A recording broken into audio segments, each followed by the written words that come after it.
138వ కీర్తన.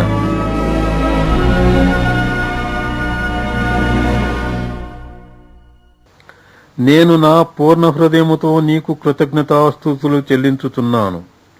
దేవతల ఎదుట నిన్ను కీర్తించెదను.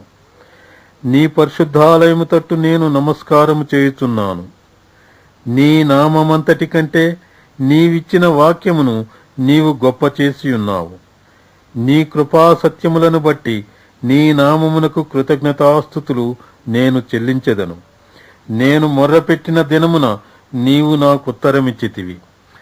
నా ప్రాణములో త్రాణ పుట్టించి నన్ను ధైర్యపరచితివి. యెహోవా, భూరాజులందరూ నీవు సెలవిచ్చిన మాటలు విని నీకు కృతజ్ఞతాస్తుతులు చెల్లించెదరు. యెహోవా మహాప్రభావము కలవాడని వారు యెహోవా మార్గములను గూర్చి గానము చేసెదరు. యెహోవా మహోన్నతుడైనను ఆయన దీనులను లక్ష్యపెట్టును. ఆయన దూరము నుండి గర్విష్ఠులను బాగుగా ఎరుగును. నేను ఆపదలలో చిక్కుబడి ఉన్నను, నీవు నన్ను బ్రతికించెదవు.